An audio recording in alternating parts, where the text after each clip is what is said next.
योग का लक्ष्य ब्राह्मी स्थिति।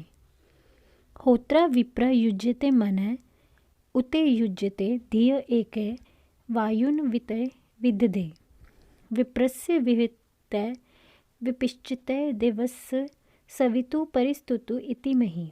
शब्दार्थ: होत्रा विप्रा यानी हवन करने वाले विप्रगण युज्यते मनः मन को युक्त रखते हैं, उते युज्यते धिय बुद्धि को भी युक्त रखते हैं, एकह एक वायुनावित सर्वज्ञ ईश्वर विदधे विशेष रूप से धारण करता है।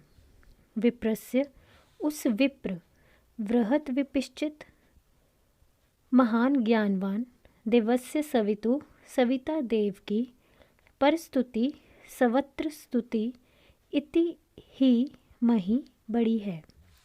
सरलर्थ: अग्निहोत्री विप्रगण जो मन और बुद्धि को योग युक्त रखते हैं, उनको वह एक सर्वज्ञ सविता विशेष रूप से धारण करता है, अर्थात वे सविता के ध्यान में स्थिर हो जाते हैं।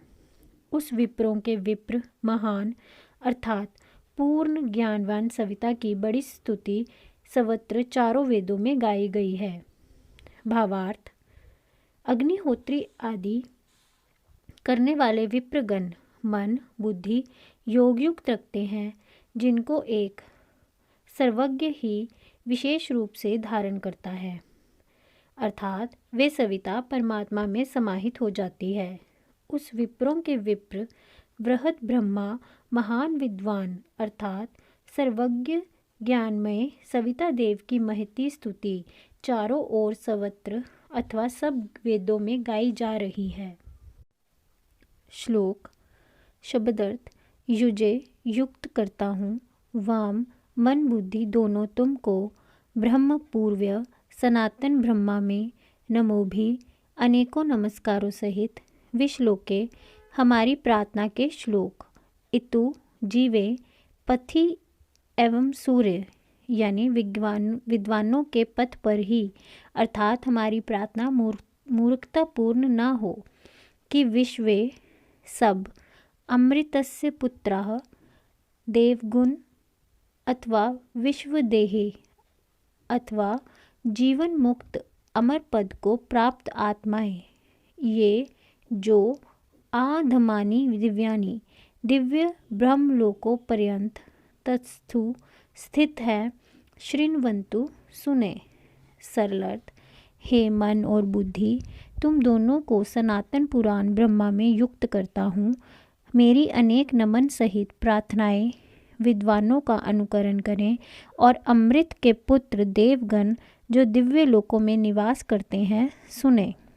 भावार्थ: साधक दृढ़ निश्चय करता है कि मैं अपनी इंद्रियों मन बुद्धि को सनातन धर्म में अनंत नमन पूर्वक युक्त करूं और मेरी प्रार्थनाएं विद्वानों जैसी हों कि उन्हें ब्रह्मलोकों तक रहने वाली मुक्त आत्माएं और देवता सब सुने।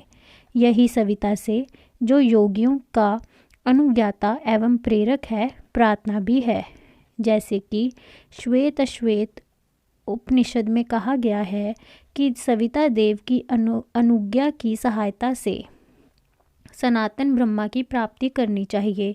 तू उस सबके कारण रूप ब्रह्मा में स्थिति कर, सब तभी कर्मों के बंधन से मुक्त होगा। ज्ञान अग्नि सब कर्मों को भस्म कर देती है, कर्मों से मोक्ष नहीं होती। शुभ कर्म तो केवल अंतःकरण की शुद्धि मात्र ही करते हैं। वाक मन प्राण की शक्तियों को जागृत करने के मंत्र ऊपर कहा जा चुका है कि प्राण का सूर्य से, मन का चंद्रमा से और ज्ञान का अग्नि से संबंध है। ज्ञान की अभिव्यक्ति वाक द्वारा होती है, इसलिए वाक भी आग्नेय है। कहा भी है तेजोमयी वाक। अप का अर्थ जल किया जाता है, अर्थात आदित्य जल से संबंध रखते हैं।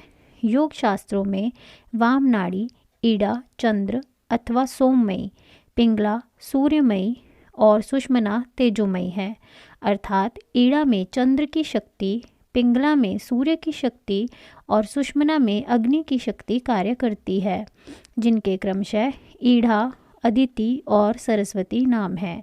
परंतु तीनों का मूल आधार सूर्य है।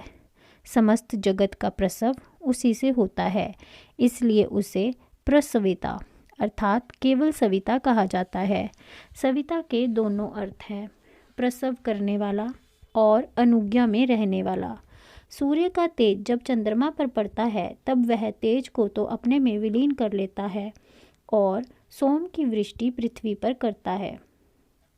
सूर्य का जो तेज सीधा पृथ्वी पर आता है उसमें प्राण शक्ति और अग्नि दोनों रहते हैं।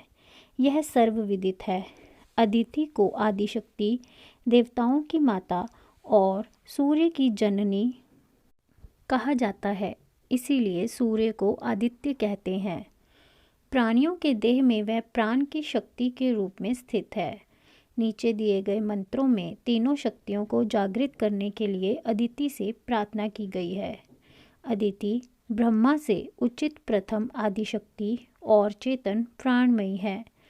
सृजन अभिमुख होने पर ब्रह्मा से जो शक्ति उदित होती है वह मुख्य प्राण है। उसी की परिणति सारा विश्व है। प्राण ऐसा सूत्र है जो सारे विश्व में कारण रूप से ओतप्रोत है।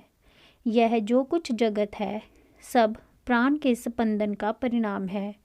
प्राण के सूत्र में वाक, मन, बुद्धि, महान आत्मा अर्थात समष्टि, हिरण्यगर्भ, बुद्धि और निम्न स्तर पर पंच प्राण ये सब गुंथे हुए हैं।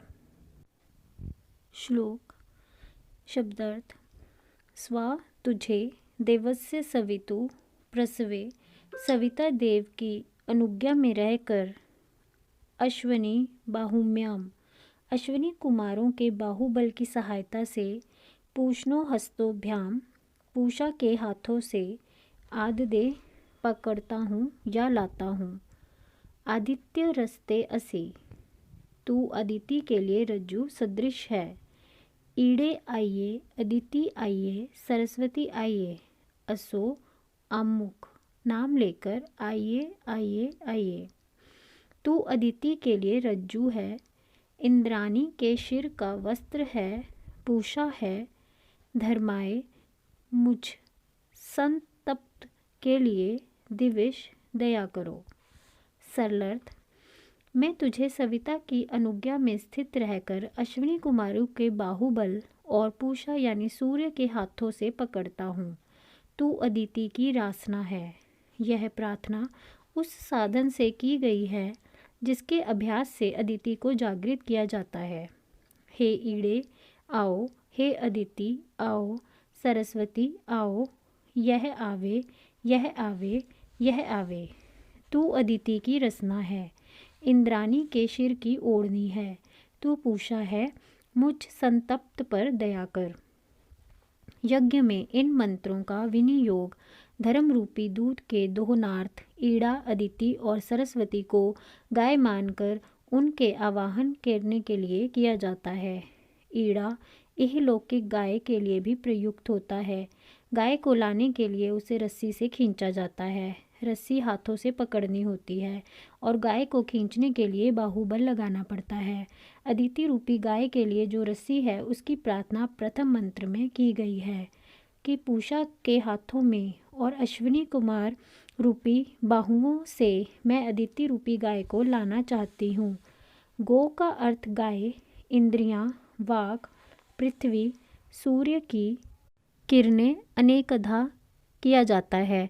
सामान्य गाय चंद्र, नाड़ी, पृथ्वी, वाक शक्ति और स्वर्ग के लिए ईड़ा शब्द का प्रयोग होता है।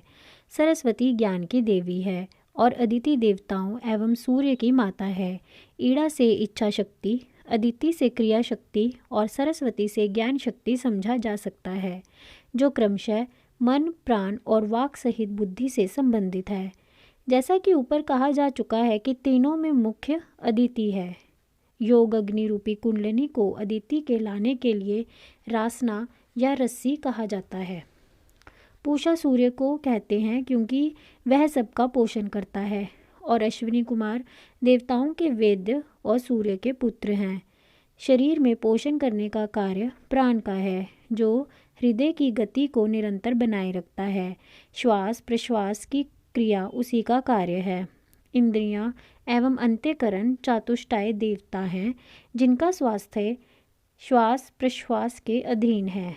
अतः प्राण के संयम रूपी हाथों से और श्वास प्रश्वास के निरोध रूपी बाहुबल द्वारा अदिति शक्ति को जागृत किया जाना चाहिए। देहस्थ अदिति को तंत्रों में कुंडलिनी कहते हैं और वही योग अग्नि भी है। उसके जागने पर मन, प्राण एवं वाक शक्ति अंतर्मुखी होने लगते हैं। अदिति क्या है, यह स्वतंत्र रूप से आगे कहा जाएगा। ऊपर के मंत्रों में स्पष्ट है कि साधक योगी को सविता और अग्नि दोनों की सहायता से सिद्धि मिलती है। सविता सूर्य मंडलस्थ आधिदेव पुरुष है और अग्नि देहस्थ योग अग्नि अथवा ज्ञान रूपी देवात्मिकता अध्यात्म शक्ति है। नीचे दिए गए 2 मंत्रों में जो शुक्ल यजुर्वेद के अंतिम मंत्र हैं, एक में अग्नि की प्रार्थना की गई है और दूसरे में सविता प्रार्थना करने वाले साधक का अंतरात्मा ही है, भिन्न नहीं है।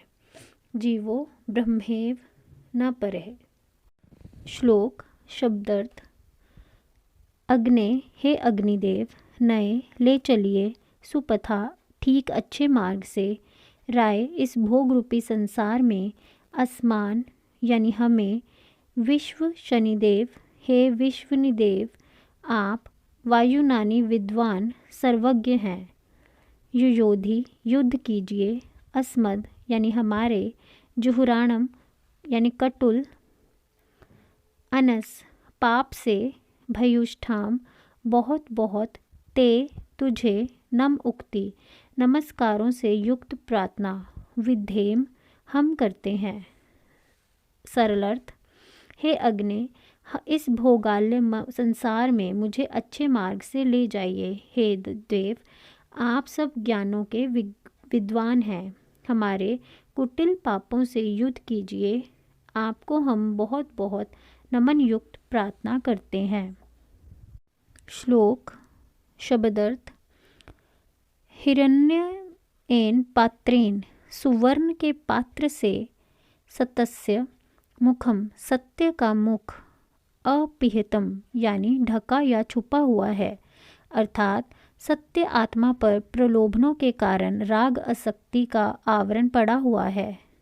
वास्तव में यह असो आदित्य पुरुष है, जो वह आदित्य मंडल में पुरुष है। स असो अहम, वह यह मैं ही हूँ। सरलर्थ।